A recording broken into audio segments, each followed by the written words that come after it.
అందరికీ నమస్కారం. IYR talks మొదలుపెట్టి ఎఫెక్టివ్గా పోస్టింగ్స్ మొదలుపెట్టి ఒక సంవత్సర కాలం అయింది. ఈ సంవత్సర కాలంలో సబ్స్క్రైబర్స్ బేసు 3,000 నుంచి 33,000 దాకా పెరిగింది.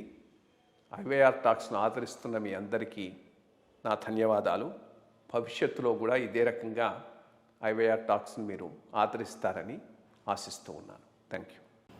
నేనేదో మీతో ఫేవర్స్ తీసుకుంటానికి వచ్చాను అనుకునే చిన్న ప్రమాదం ఉంది. మీరు రిటైర్ అయిన తర్వాత చెప్తే దానికి విలువ ఉంటుంది అన్నాడు. నా కళ్ళమ్మ నీళ్ళు వచ్చింది. See that joint directors behaviour, see the behaviour of the landlords and politicians, see a small officer who refused to do the wrong thing and defy his boss. So నన్ను ఉద్యోగంలో పైకి తీసుకొచ్చిన వాళ్ళు చేస్తుంటే రామ్జీతో మొదలు పెడితే వీళ్ళందరూ ఉంటారు. మీరు చాలా రోజులు ఫైనాన్స్లో ఉన్నారు. ఫైనాన్స్లో కాంట్రిబ్యూషన్ గురించి ఇక్కడ రాశారు. అది నేను ఐ ఆల్సో ఫెల్ట్, ఎందుకంటే అప్పుడు మేము లోయర్ లెవెల్లో ఉన్నాం. అనుకుంటూ ఉండేవాడిని, ఇదేంటి ఇట్లా ఎవడిష్టం వచ్చినట్టు వాడు ఎంప్లాయ్మెంట్ ఇచ్చుకుంటూ పోతే ఆఖరికి అంతా దీనికే సరిపోతుంది కదా, దీని మీద ఒక లిమిటు లేదు, లిమిటు లేదు. ఎవడోవాడు వస్తాడు,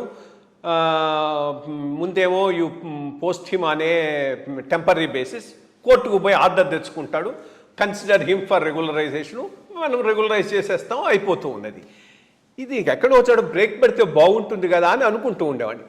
That came that Public Employment Act, I think 92 or whatever around that time. దాని గురించి మీరు రాశారు. I think that was a very very important thing. లేకపోతే ఇప్పటికి మన మొత్తం బడ్జెటే వేజెస్తో నిండిపోయిండేది. అదొకటి. Any other major incident, because ఫైనాన్స్లో మీరు 2-3 తలవలు ఉన్నారు and you are a very effective finance secretary. So అది కొంత మేబీ వీ కెన్. అది నేను జనరల్గా ఏ డిపార్ట్మెంట్ వాళ్ళు వచ్చినా ఏ ప్రాజెక్ట్ చెప్పినా డబ్బు లేదు అంటారు ఫైనాన్స్ వాళ్ళు. అది మనమంతా ఎక్స్పీరియన్స్ అయ్యాం కదా. వచ్చినాక ఎందుకు డబ్బు ఏమైపోతుంది, ప్రతిదానికి డబ్బు లేదు అంటుంది ఫైనాన్స్. ఇన్ని ట్యాక్సెస్ వస్తున్నాయి, ఇంత గ్రాంట్ వస్తుంది గవర్నమెంట్ ఆఫ్ ఇండియా నుంచి, ప్లానింగ్ కమిషన్ కానివ్వండి, ఫైనాన్స్ కమిషన్ కానివ్వండి అని. నేను మా వాళ్ళని ఏమన్నానంటే, ఇన్కమ్ స్ట్రీమ్ డిసెండింగ్ ఆర్డర్లో ఏ పద్దు కింద ఎంత వస్తుంది, అలాగే ఎక్స్పెండిచర్ స్కీమ్ ఏ పద్దు కింద ఎంత వస్తుంది. జనరల్గా ఇన్ఫ్లేషన్ వల్ల ప్రతిదీ పెరుగుతూ ఉంటుంది. సో మనకి డైరెక్టర్ ఆఫ్ సర్వే చేస్తుంటారు. వాట్ ఈస్ లేదు, స్టాటిస్టిక్స్. అతను 3 years కానీ 5 years ఒకసారి ఎంప్లాయ్మెంట్ సర్వే చేస్తాడు. ఏ డిపార్ట్మెంట్లో ఏ కేటగిరీలో ఎంతమంది ఎంప్లాయీస్ ఉన్నారని సర్వే చేస్తాడు. ఆ రిపోర్ట్స్ మన దగ్గర ఉన్నాయి. సో తర్వాత ఏ పద్దు కింద ఖర్చు ఎక్కువగా పెరుగుతుంది, ఖర్చు పెరిగేది శాలరీస్ అండ్ పెన్షన్స్ అని చూశాను. ఎందుకు పెరుగుతుంది అనే దానికి ఈ డేటా నాకు కావాలి.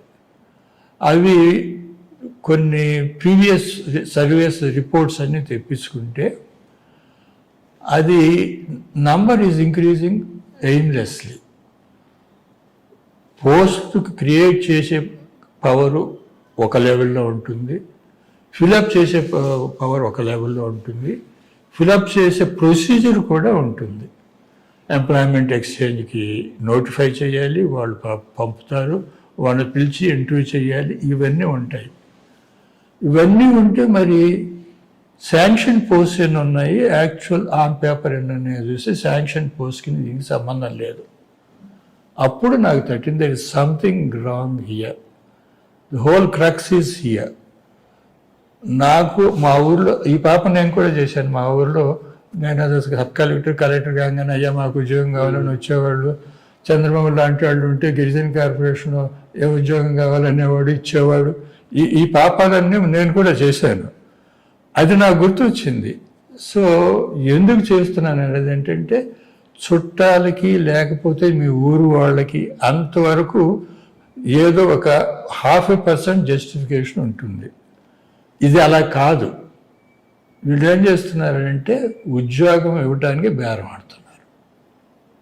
బేరం ఆడి డబ్బు తీసుకుని ఉద్యోగం ఇచ్చేస్తారు. ఇచ్చేసిన తర్వాత 3 ఏళ్ళు అయిన తర్వాత అర్జెన్సీ కొరకు మేము రాసుకుని చేసాము, దాన్ని రెగ్యులరైజ్ చేయమన్నారు. గవర్నమెంట్ లెవెల్లో చాలా వరకు మేనేజ్ చేసేవాళ్ళు. కొన్నాళ్ళు గవర్నమెంట్కి ఫౌండ్ దట్ ఇట్స్ డిఫికల్ట్.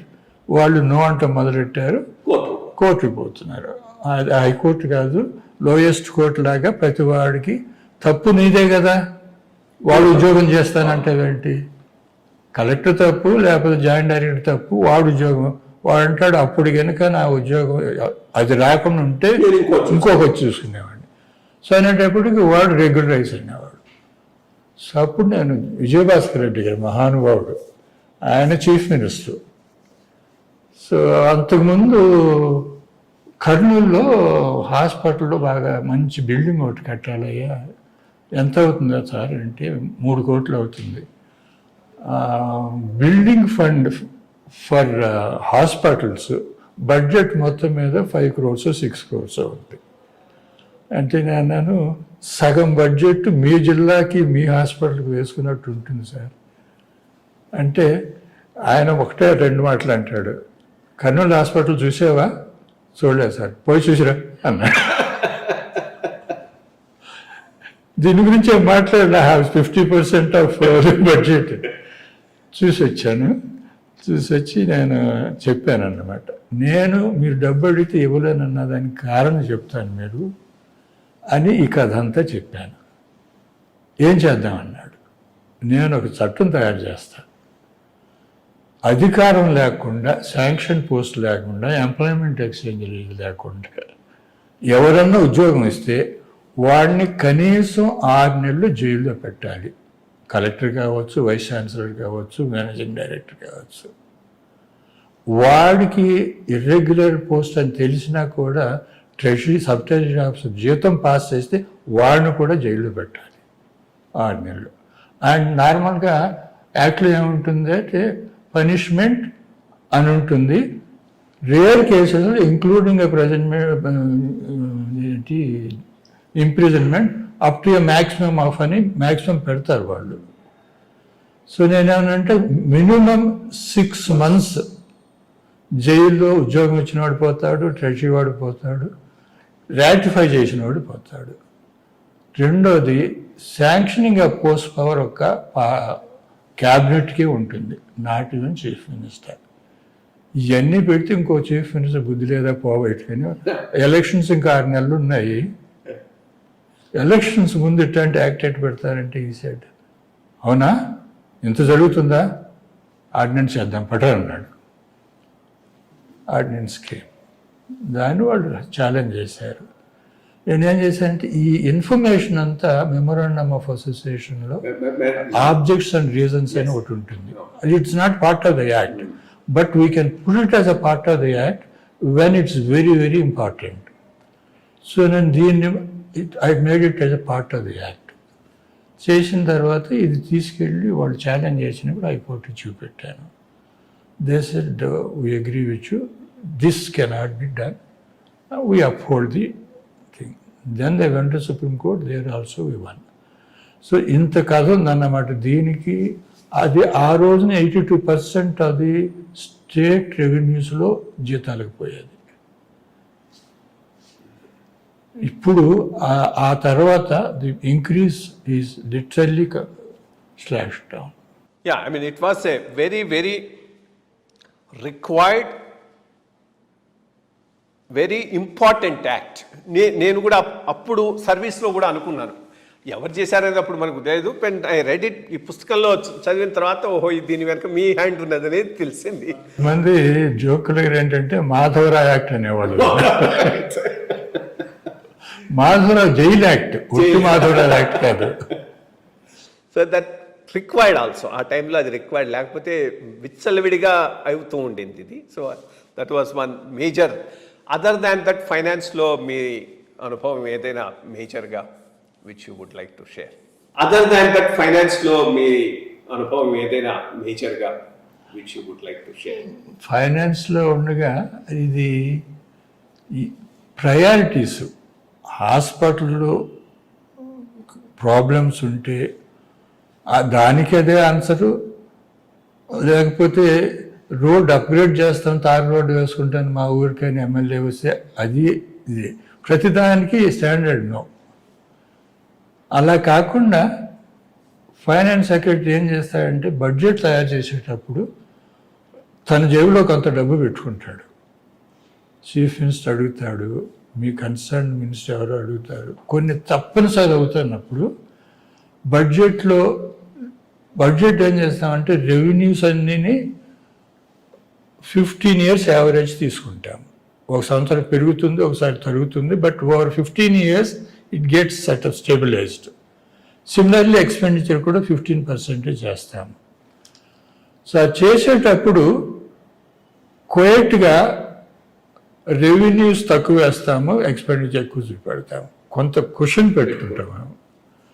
ఆ కుషన్ నుంచి ఇంపార్టెంట్ అనేది you are able to see. Hospital వాడు వచ్చాడు అనుకోండి, ఏ హాస్పిటల్ అడిగినా కూడా నేను నో అనలేదు, because that is the biggest urgency item. So MLA గారు ఊరికి బ్లాక్ టాప్ రోడ్ అంటే చేద్దామండి నేను కలిపేవాడిని. సో ఆ ప్రయారిటీస్ ఒకటి something which we were able to enforce. And luckily those days finance minister కానీ చీఫ్ మినిస్టర్ కానీ నోరు మూసుకో కథలు చెప్పాక చెయ్యనేవాళ్ళు లేరు.